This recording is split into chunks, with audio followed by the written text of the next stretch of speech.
Good morning, welcome to our intellectual quality a learning platform. तो हम अपने daily current affair series की ओर आगे बढ़ते हैं। उससे पहले कुछ मोटिवेशनल कोट्स के बारे में जानेंगे। जिंदगी जीना आसान नहीं होता, बिना संघर्ष के कोई महान नहीं होता। जब तक न पड़े हथौड़े की चोट, पत्थर भी भगवान नहीं होता।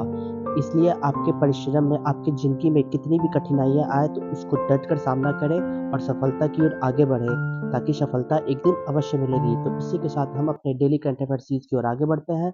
उससे पहले आप सभी लोग टेलीग्राम ग्रुप पर जुड़ जाइएगा।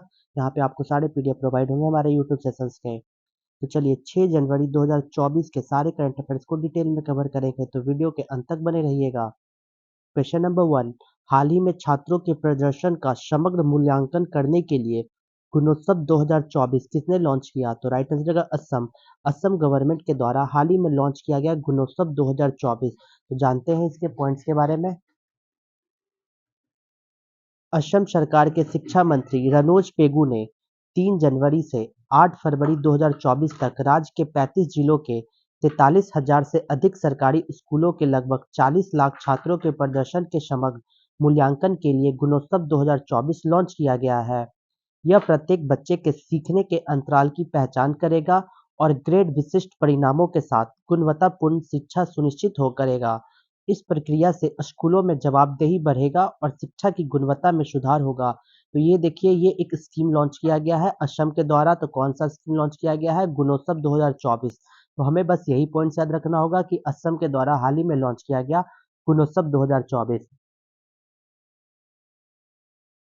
क्वेश्चन नंबर 2 की ओर। प्रधानमंत्री ने हाल ही में कहां 400 करोड़ रुपए की लागत से बने फास्ट ब्रीडर रिएक्टर प्लांट का उद्घाटन किया? राइट आंसर होगा तमिलनाडु। तमिलनाडु स्टेट में प्राइम मिनिस्टर के द्वारा हाल ही में 400 करोड़ की लागत वाली फास्ट ब्रीडर रिएक्टर प्लांट को उद्घाटन किया गया। तो जानते हैं इसके पॉइंट्स के बारे में। प्रधानमंत्री नरेंद्र मोदी ने इंदिरा गांधी परमाणु अनुसंधान केंद्र कलपक्कम में 400 करोड़ रुपए के प्रदर्शन फास्ट रिएक्टर ईंधन पुनर्संधान संयंत्र को राष्ट्र को समर्पित किया। इसी के साथ यह संयंत्र एक बड़ी सुविधा के लिए एक पायलट है, जो बाद में आने वाले 2 और 500 मेगावाट प्रोटोटाइप फास्ट ब्रीडर रिएक्टरों से खर्च किए गए ईंधन को पुनः संसाधित करेगा। कलपक्कम स्थित फास्ट रिएक्टर बिजली उत्पादन कंपनी भारतीय नाभिकीय विद्युत निगम लिमिटेड भाविनी इस पहल से सबसे आगे है। भाविनी वर्तमान में एक पीएफबीआर स्थापित कर रही है और भविष्य में 2 अतिरिक्त फास्ट रिएक्टरों की योजना बना रही है। तो ये पॉइंट याद रखना होगा कि हाल ही में प्राइम मिनिस्टर नरेंद्र मोदी जी के द्वारा तमिलनाडु के कलपक्कम नामक जगह पे 400 करोड़ की लागत वाली atomic research Indira Gandhi centre for atomic research का उद्घाटन किया गया। तो ये पॉइंट्स को याद रखना होगा कि 400 करोड़ में बनी ही लागत जो fast reactor fuel responding plant का कहाँ पे उद्घाटन किया गया? तो Indira Gandhi centre for atomic research में 400 करोड़ की बनी लागत को तमिलनाडु में कलपक्कम में प्राइम मिनिस्टर नरेंद्र मोदी जी के द्वारा उद्घाटन किया गया। तो ये पॉइंट्स को आपको याद रखना होगा और साथ साथ ये भी कि भाविनी का फुल फॉर्म क्या है? तो भारतीय नाभिकीय विद्युत निगम लिमिटेड। तो ये पॉइंट्स को याद रखना होगा। तो चलते हैं नेक्स्ट क्वेश्चन नंबर 3 की ओर। चर्चा में हौथी समूह यानी हौथी विद्रोही किस महासागर से संबंधित है? तो राइट आंसर का रेड सी, लाल सागर से संबंधित है ये हौथी रेबल्स, हौथी समुदाय। तो जानते हैं कि आखिर ये न्यूज में क्यों आया। एक दर्जन से अधिक देशों ने ईरान द्वारा समर्थित यमन स्थित विद्रोही समूह हौथीस को लाल सागर में शिपिंग पर अपने हमले जारी रखने के खिलाफ चेतावनी दी, जिससे वैश्विक व्यापार बाधित हो गया है और अमेरिकी की ओर से सीमित सैन्य प्रतिक्रिया भी शुरू हो गई है। तो पहले जानते हैं कि ये हौथी ग्रुप क्या है। तो ये हौथी ग्रुप वैसे ग्रुप है जो लाल सागर के समुद्र के बीचों में रहते हैं। वहाँ के लोगों को जब व्यापार होता है एक कंट्री से दूसरे कंट्री की ओर, तो ये हौथी समुदाय उस सामान को लूट लेते हैं और व्यापार में बाधित बनने का कार्य करते हैं। तो उसी को ये बैन करने के लिए, मतलब इसको रोकने के लिए यूएसए के द्वारा कदम उठाया गया। इसमें देखिए America, Britain, Australia, Bahrain, Belgium, Canada, Denmark सहित सरकारों ने कहा, अगर हौथीस लोगों की जिंदगियों, वैश्विक अर्थव्यवस्था और क्षेत्र के महत्वपूर्ण जल मार्गों में वाणिज्य के मुक्त प्रवाह को खतरे में डालना जारी रखते हैं, तो वे परिणाम की जिम्मेदारी लेंगे। यानी कि उनको खतरा झेलना पड़ेगा अगर हौथी समुदाय हमेशा ये काम करते रहेंगे, लाल सागर में बाधित बनाते रहेंगे व्यापारी मार्ग को, ट्रेड मार्ग को, तो उसके लिए उसके जिम्मेवार वो खुद होंगे। नेक्स्ट क्वेश्चन नंबर 4 की ओर। आत्मनिर्भर भारत उत्सव 2024 कहाँ आयोजित किया जा रहा है? तो राइट आंसर इसका नई दिल्ली। नई दिल्ली में आयोजन होने वाला है आत्मनिर्भर भारत उत्सव 2024। तो जानते हैं इसके पॉइंट्स के बारे में। आवास और शहरी मामले के मंत्री श्री हरदीप सिंह पुरी ने अर्बन स्क्वायर का उद्घाटन किया, जो एक प्रदर्शनी है जो आगंतुकों को हथकरघा, अपसाइकल सजावट, मिट्टी के बर्तन, पैकेज्ड फूड, हस्तशिल्प और स्वादिष्ट स्ट्रीट फूड सहित उत्पादों के विविध स्पेक्ट्रम के साथ एक व्यापक शहरी अनुभव प्रदान करती है। ये आईटीपीओ में आयोजित शोकेस कार्यक्रम के अनुसार माननीय प्रधानमंत्री के आत्मनिर्भरता भारत दृष्टिकोण के मार्गदर्शन में भारत मंडपम प्रगति मैदान में आत्मनिर्भर भारत उत्सव का हिस्सा है। यह आयोजन 3 जनवरी से स्टार्ट हो चुकी थी, जो 10 जनवरी 2024 तक चलेगा। तो ये पॉइंट्स याद रखना होगा, बहुत ही इंपॉर्टेंट पॉइंट्स है। नेक्स्ट क्वेश्चन नंबर 5 की ओर।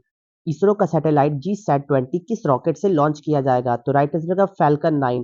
फैल्कन 9 से लॉन्च किया जाएगा GSAT-20। तो जानते हैं इसके डिटेल पॉइंट्स के बारे में।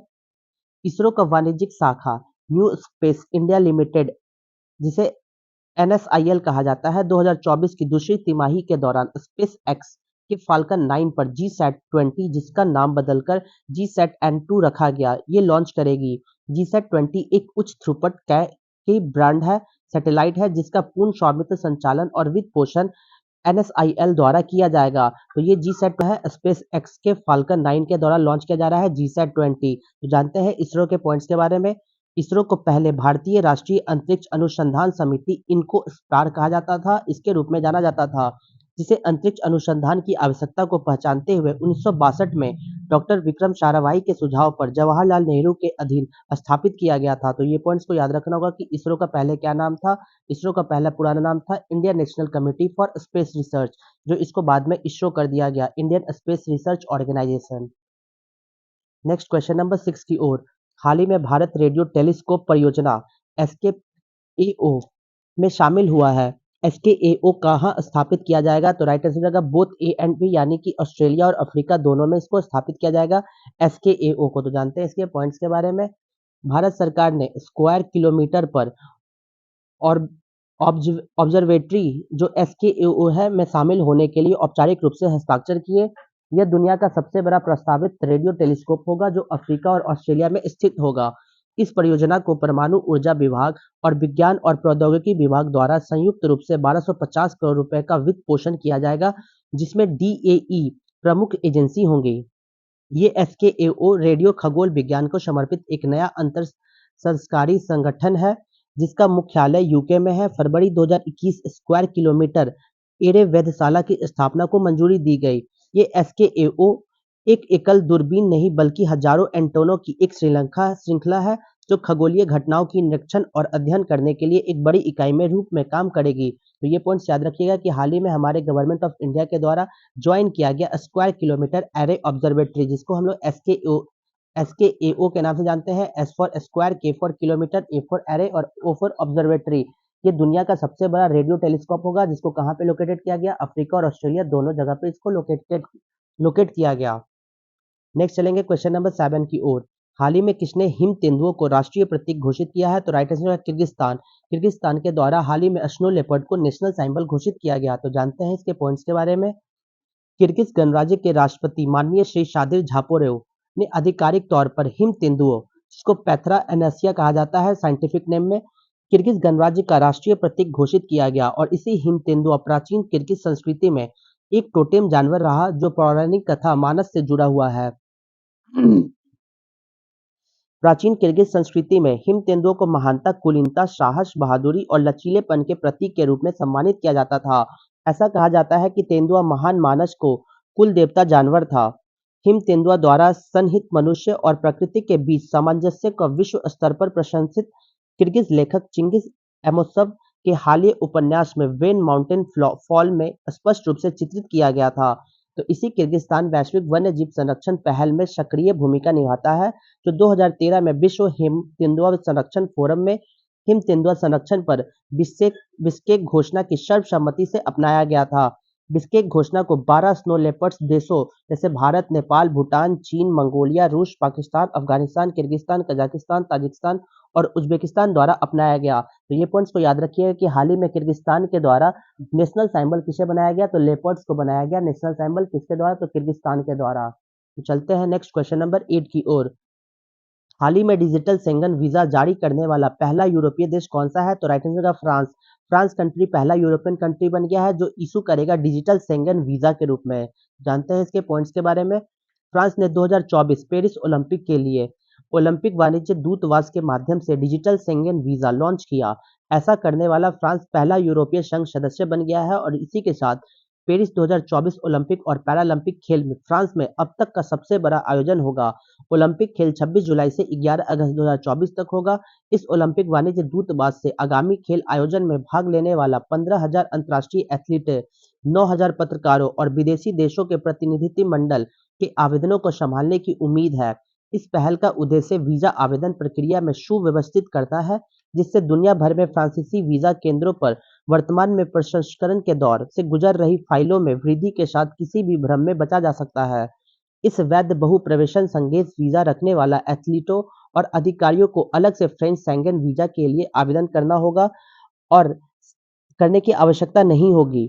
शेंगेन क्षेत्र में 27 देश शामिल है, जिसमें ऑस्ट्रिया, बेल्जियम, क्रोएशिया, चेक, Denmark, Australia, Finland, France, Germany, Greece, Hungary, Iceland, Italy, Latvia, Liechtenstein, Lithuania, Luxembourg, Malta, Netherlands, Norway, Poland, पुर्तगाल, स्लोवाकिया, स्लोवेनिया, स्पेन, स्वीडन और स्विट्जरलैंड। तो ये पॉइंट्स आपके लिए इंपॉर्टेंट हो जाएगा कि हाल ही में फ्रांस के द्वारा लॉन्च किया जा रहा है डिजिटल शेंगेन वीजा, जो एक प्रकार क्या है, जो होने वाली ओलंपिक आयोजन होने वाली है 2024 के पेरिस ओलंपिक में।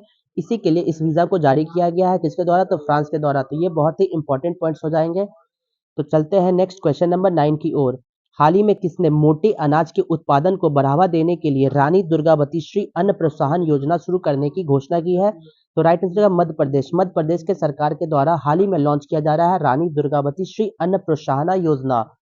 जानते हैं इसके पॉइंट्स के बारे में।